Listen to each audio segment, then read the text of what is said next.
For generations, Black voters have been a cornerstone of the Democratic Party's coalition. Election after election, they've delivered overwhelming margins. A 2025 Pew Research Center analysis found that about 83% of Black voters supported former Vice President Kamala Harris during the 2024 election. But that support, like much of the party, is shifting. According to that same Pew Research Center analysis, Republican support among Black voters nearly doubled from 8% in 2020 to about 15% in 2024. And a December 2024 Navigator Research post-election survey found that support for Democrats among Black voters slipped from previous cycles, especially among Black men and younger voters. All of that is prompting the party to rethink its strategy. The Democratic National Committee recently released an autopsy of the party's 2024 campaign, outlining its failures to make a strong case against now President Trump and its over-reliance on identity politics instead of bread and butter issues like the economy. For decades, Democrats have mobilized Black voters through the language of civil rights, equity, and identity. Yet many of the structural inequities tied to those promises, from wealth gaps to disparities in housing and education, remain deeply entrenched. The result is a political relationship that has delivered consistent votes but uneven outcomes. At the same time, structural barriers continue to shape participation. A 2026 analysis from the Union of Concerned Scientists found that turnout in majority Black precincts averaged around 55% in 2024, compared to roughly 75% in majority white precincts. Together, those trends are pushing Democrats toward a new strategy that emphasizes broad economic messaging and cross-racial appeals over the identity politics that once helped cement Black voter loyalty. So if that shift happens, especially in an era shaped by voter suppression, turnout gaps, and shifting political identities, will the Black vote remain as dependable as it's been? We know the problem. Now let's get to the root of it. I'm Paris Alston, and this is Rooted. What does the Democratic Party's 2024 autopsy really say about the future of the party, and where does that leave Black voters? Congresswoman Ayanna Pressley joins us to break down what went wrong, what's changing, and what accountability should look like moving forward. This autopsy has been released by the DNC after a lot of internal pressure. Why was it necessary? Well, I think it's always important to look back in order to chart a path forward. That's true for the history of this country, and it certainly is true for the Democratic Party in this moment. We find ourselves at a really critical inflection point. We're very close to 100% of what was outlined in Project 2025, which we know is not just a blueprint, it is a playbook for harm, for the privatizing of our federal government, for the dismantling of diversity, equity, inclusion, and accessibility initiatives to justify the push out of some 700,000 Black women from the federal workforce, to make more steps towards a nationwide abortion ban, and to continue to find ways to disenfranchise voters, Black voters, women voters, rural voters, and I could go on. So we're at a critical inflection point. This administration has made good on every authoritarian promise that they made almost. And so it is important to look back. You know, as the saying goes, those that do not study their history are condemned to repeat it. And so now I'm just focused on what we need to do in this moment. So if the Republicans had Project 2025 and they're following that playbook, what's the Democrats' playbook? What's the comeback? Well, first let me just say this. I have been in Congress for 8 years. I did not run for Congress to do only the work of harm mitigation. And most days it seems that though I have some victories to point to, like my TPS discharge petition passing the House and a bipartisan housing bill and some other things. But, our government has been very dysfunctional, chaotic, and unpredictable. And so what I remain focused on in this moment is how do we save lives And then how do we do the deep radical work, getting to the root of systemic harms, most of which have been created by federal policy. It's not only going to be essential that the House, the Democrats regain the gavel in the House, that we are in a majority like what I walked into in 2018 for my first term. That would have been in the 116th Congress. You know, it's important, again, that we're mitigating harm, that we're saving lives, but then ultimately doing the work of changing lives in meaningful and transformative ways. And, you know, I don't want anybody to know exclusively what I've done as a Democrat based upon reading a press release. I want them to know because they have felt the impact. You know, some people are of the opinion that we are in the space that we are in now only because of this administration. But Donald Trump is elected because that is a commentary on work that we have to do in this experiment that is the United States of America. And so he has emboldened a lot of people and moved in ways that are lawless and dangerous. And our strategy has been litigation, legislation, agitation, and mobilization. But again, my focus right now is mitigating harm, how to save lives, 'cause I have to do that work every day. We have to restore that which has been dismantled. It is a lot easier to tear things down than it is to rebuild them. So we will have to do some intentional reconstruction work. But what I don't want us to do is to default to an unjust status quo. So it isn't enough just to restore what has been dismantled. We have to radically imagine something different. And not going low just because they may have gone low. Now, one of the findings of this autopsy was the fact that the Democrats, you know, did have what was categorized as an over-reliance on things like identity politics over those bread and butter issues we always hear about, like the economy. And there seems to be a recommendation to undo some of that, right? And to get back into the focus on those bread and butter issues so that you can get to more of middle America, more of those Southern voters. Do you think that's a good strategy? To be honest, I reject the frame because often what people are defining as a social issue is in fact an economic issue. How so? Well, take for example, reproductive rights and reproductive justice. Some people consider abortion access. Abortion care is health care. If we're going to talk about freedom, and that's the ironic contradiction about the MAGA party, they claim to be a party of freedom and of patriots. Patriots don't storm the Capitol and interrupt the peaceful transfer of power because they don't like the outcome. Patriots do not injure and maim law enforcement and innocent people, causing trauma and even death. Freedom, those that claim to promote freedom don't want to control your bodily autonomy, the books you read, attack the free press, and degrade freedom of speech. So all freedom, fundamentally, begins with one's own body. And so for anyone who thinks that abortion rights, that reproductive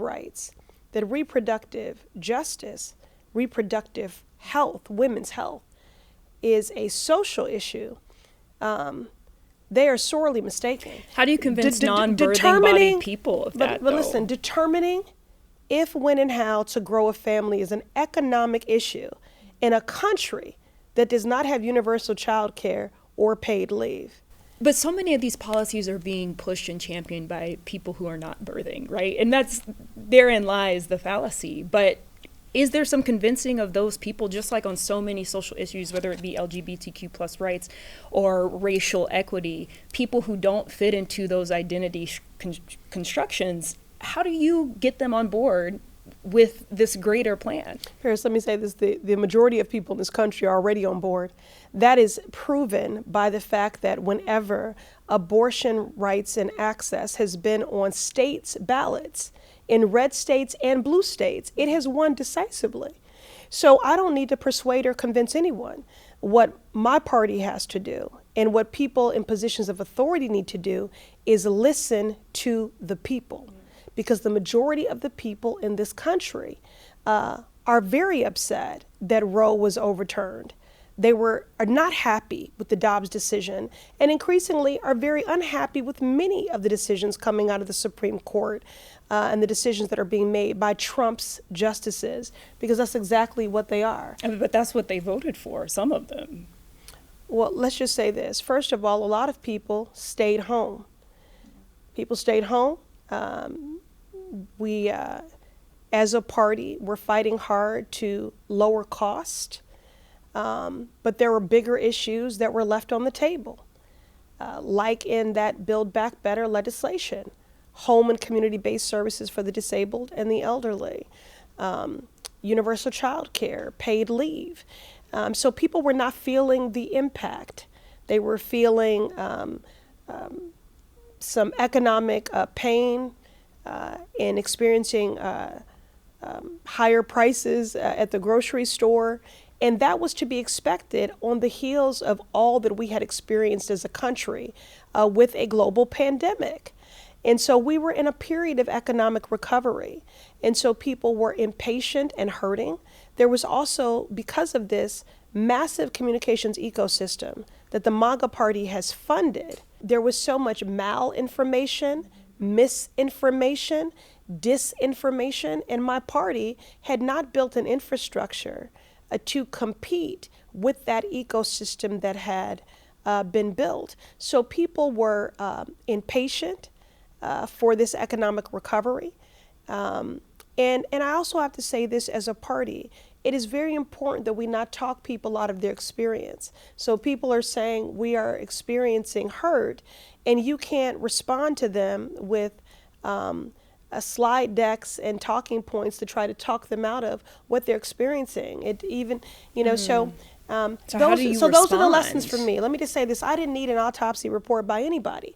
I'm rooted in community. I actively listen to the people who sent me to Washington. And so that's the only autopsy I need. And what they want is a Democratic Party that is less focused on proving that they are the adults in the room, and much more focused on demonstrating that we are the fighters in the room. People understand we're not going to win every fight, but they still want us to take them on. And so that is a message for the Democratic Party. And moreover, that when we have the power, we did have the House at a point. We had the Senate. We had the White House. When you have the power, you have to use it. And I think we were very sentimental about the idea of bipartisanship. Would you say that the party is aligned on what you're saying, or is there a split emerging? Again, what I'm focused on are the people who sent me to Washington.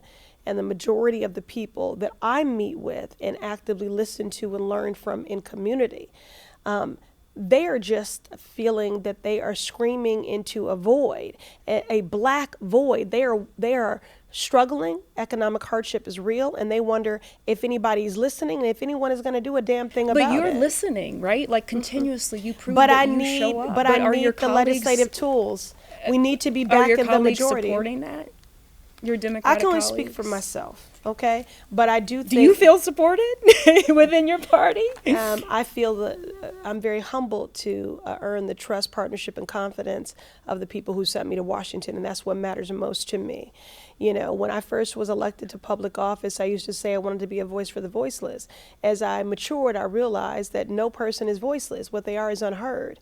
So what I do is bring their voices to every policy and decision-making table and into the corridors of power to demand that my colleagues listen. And I'll give you an example. I represent the third largest Haitian diaspora in the country. I co-chair the House Haiti Caucus. Democrats are in the minority. We do not have the gavel in the House.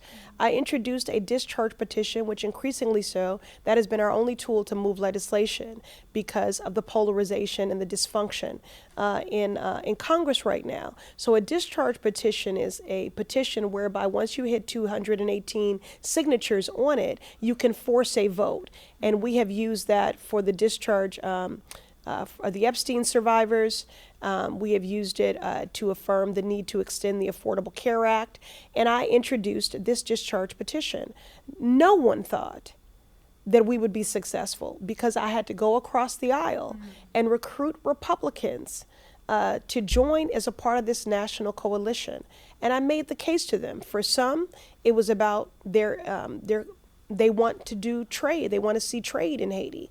We had passed a bipartisan bill, the Haiti Hope Health Act. And I said, well, how can we stabilize trade by deporting 360,000 Haitian nationals back to a country?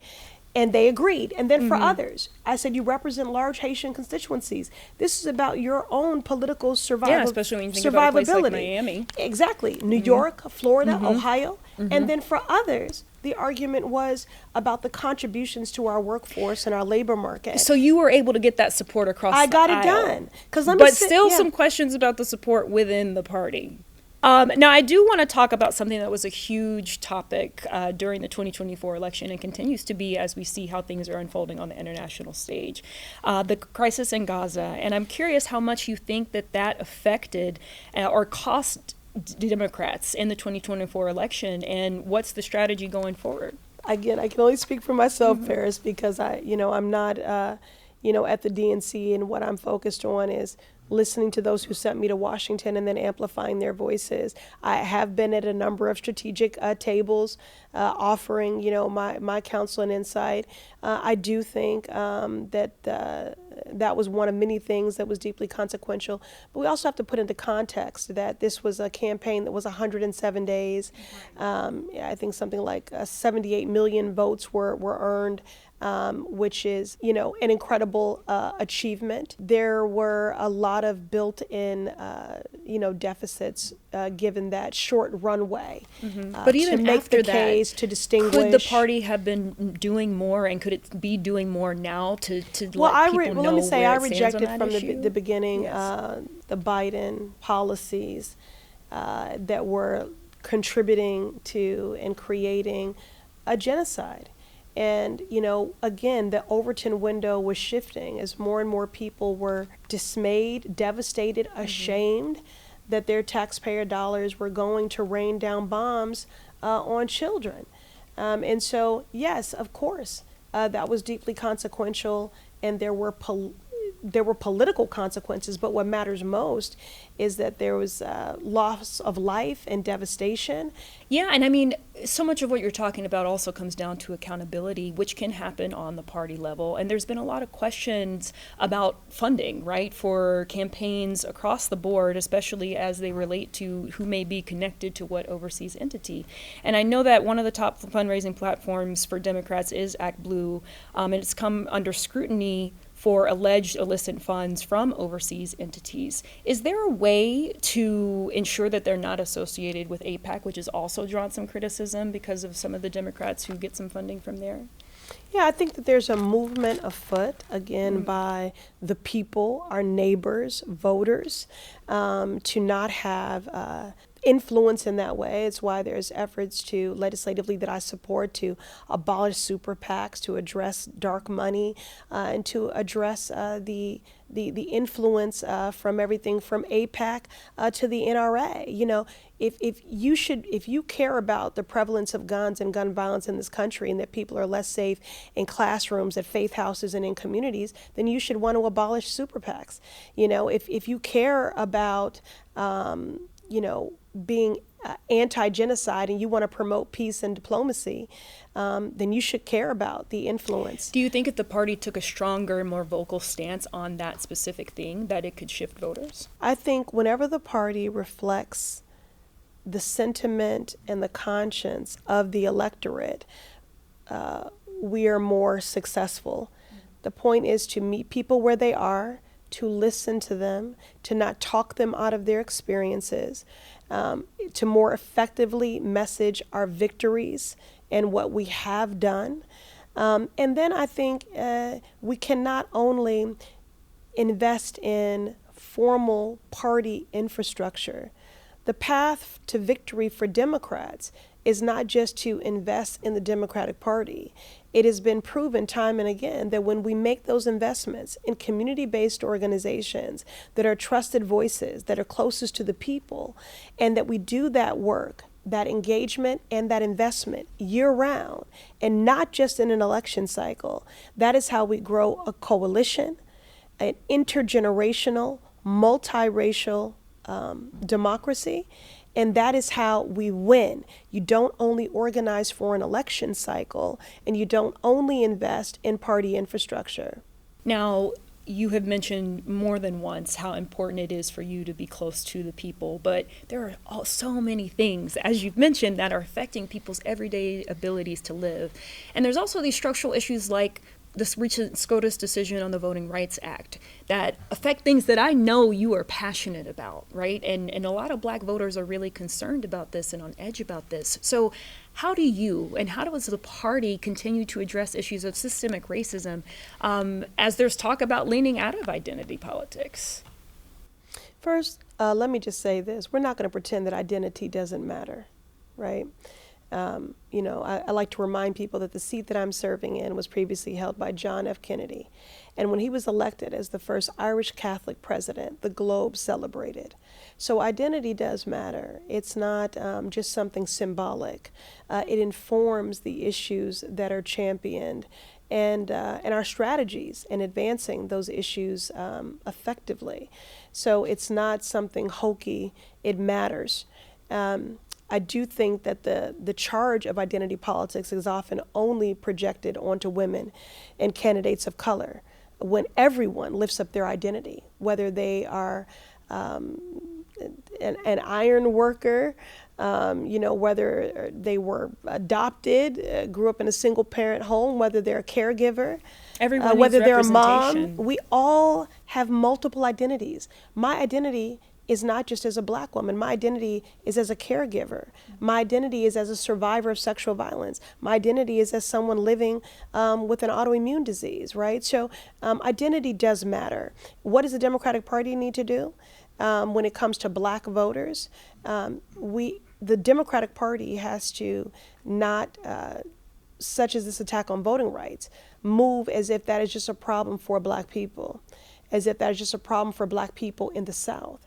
And that's why I'm saying that it's important that we are centering not only attacks on Black voters, on Black bodies, on Black workers, on Black power, Black progress. You have to name it. I think very often people will talk about the xenophobia of this administration. It's anti-immigrant, it's anti-woman, it's anti-worker, it's anti-democracy, certainly a multiracial democracy. There are many ways in which it is anti. I think it's an anti-freedom administration. But you don't often hear people talking about the anti-Blackness. And it is on steroids. It is rampant. Donald Trump has a long track record of discrimination, bigotry, and obsession, in my opinion, of Black people. Whether you're talking about the full-page ad that he took out for the exonerated 5, but at the time referred to as the Central Park 5 children, and he called for their execution. His discriminating against Black tenants when he was a landlord. And again, the Trump justices on the Supreme Court, their decisions, everything from the overturning of Roe has grown the Black maternal morbidity crisis. And it's not just the Trump administration, affirmative right? action And its in higher allies. ed, Anti-Blackness is all over this country. Do you think it makes it harder when we have that undercurrent to fight for things like immigration rights for Haitians? I know you were able to get the House bill passed to extend TPS on to the Senate, but do you think that could pose a problem, given that that undercurrent is very real? Anti-Blackness? Mm-hmm. Yeah, I mean, look, I think this is something that Donald Trump and his administration especially traffic in, but he is not the sole offender. Anti-Blackness is systemic. It has been legislated.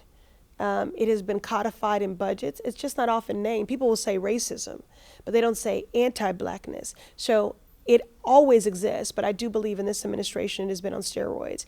As for the likelihood of the TPS legislation to extend TPS for 350,000 Haitian nationals. You know, I'm not one to negatively forecast. I just keep working. If I put too much stock in that, many of the victories that I've achieved legislatively and certainly electorally would never have happened. You know, so my granddaddy used to say, plan your work and work your plan, and that's what I do. Okay, now. And so, you know, and I do want to say about the Supreme Court, because their decisions on everything from the Calais decision on voting rights, you know, gutting the Voting Rights Act, their decision in overturning affirmative action in higher ed, the Dobbs decision, and so many others that I could name. They have been accomplices and co-conspirators in this extremist agenda. And I do believe that we need court reform. Mm-hmm. I do not think that these should be lifetime appointments. I think we need to expand the courts, and we certainly need ethics reform because there have been some questionable practices that infer a level of influence. Mm-hmm. Well, maybe that's something you can convince the party to put in this beautiful plan that y'all gonna come out with. There's a lot of people on board.